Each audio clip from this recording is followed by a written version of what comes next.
महाभारत में मृत राजा के शरीर से रानी ने पैदा किए थे 7 बच्चे। जाने 5 पांडवों के जन्म से कैसे जुड़ी है कहानी। महाभारत कथा आदि पर्व के अध्याय में राजा व्यूश्यताश्व और राजकुमारी भद्रा की कहानी दी गई। इन दोनों की कहानी सुनाकर ही पांडु ने अपनी पत्नी कुंती को मंत्रों की शक्ति द्वारा संतान प्राप्ति के लिए मनाया था। असल में राजा धृतराष्ट्र के भाई पांडु से एक बहुत बड़ा अपराध हो गया था, जिसके कारण पांडु को शाप मिला था कि यदि वे अपनी पत्नी या फिर किसी अन्य स्त्री के साथ मिलन करेंगे तो तुरंत ही उनकी मृत्यु हो जाएगी। इस कारण से पांडु को निसंतान होने की चिंता सताने लगी थी। आइए जानते हैं राजा पांडु ने कुंती को राजा व्यूश्यताश्व और राजकुमारी भद्रा की कौन सी कहानी सुनाई थी। एक बार पांडु वन में शिकार पर गए थे। शिकार करते करते पांडव ने अचानक झाड़ियों के पीछे से कुछ आवाजें सुनी। पांडु को लगा कि झाड़ियों के पीछे हिरण छुपे हुए हैं। यह सोचकर पांडु ने तीर चला दिया। तीर लगते ही झाड़ियों के पीछे पुरुष और स्त्री की पिड्ढा भरी आवाजें आने लगीं। स्त्री और पुरुष की आवाज सुनकर पांडु घबराकर घोड़े से उतरे और उन्होंने झाड़ियों के पीछे जाकर देखा।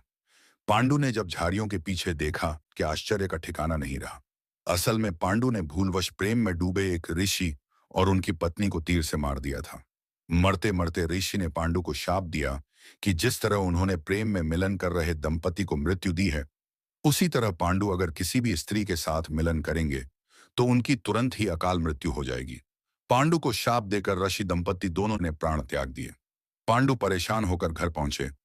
पांडु ने अपनी दोनों पत्नियों माद्री और कुंती को यह पूरी घटना बताई। पांडु ने सब कुछ छोड़कर हमेशा के लिए वन में जाने की इच्छा जताई, लेकिन क्योंकि पांडु समझ चुके थे कि अब उन्हें शाप के कारण संतान प्राप्ति नहीं हो सकती थी, पांडु की निराशा देखकर दोनों पत्नियों ने भी पांडु के साथ जाने की जिद की।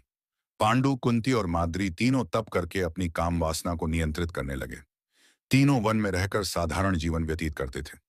तप करने के बाद भी पांडु के मन में संतान प्राप्ति की इच्छा रह रहकर आ रही। संतान प्राप्ति का कोई मार्ग न दिखते हुए पांडु ने कुंती को राजा व्यूश्यताश्व और रानी भद्रा की कहानी सुनी। असल में राजा व्यूश्यताश्व चंद्रवंश के प्रतापी राजा थे। राजा व्यूश्यताश्व के पिता का नाम राजा शंखण था।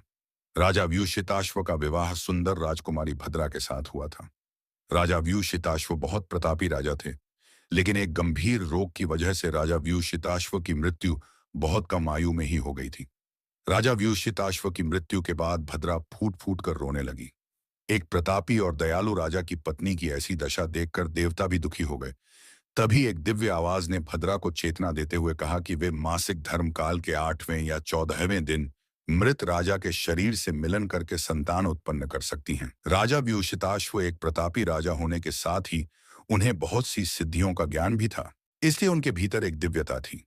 मृत्यु के बाद राजा व्यूश्यताश्व की आत्मा ने आकर रानी से कहा कि वे उनके मृत शरीर के साथ संबंध स्थापित करें, जिससे कि उन्हें संतान प्राप्ति होगी। अपने पति की आवाज सुनकर रानी इस बात को मानने को तैयार हो गई। इस तरह मृत राजा के साथ संबंध स्थापित करके 7 पुत्रों की प्राप्ति की। राजा पांडु ने जब कुंती को यह कहानी सुनाई तो कुंती ने प्रश्न किया कि राजा व्यूश्यताश्व की तरह वे अपनी दिव्यता से संतान उत्पन्न क्यों नहीं कर सकते। इस पर पांडु ने कहा कि राजा व्यूश्यताश्व की तरह उनके अंदर इतनी दिव्यता नहीं है। यह कहकर राजा पांडु दुखी हो गए।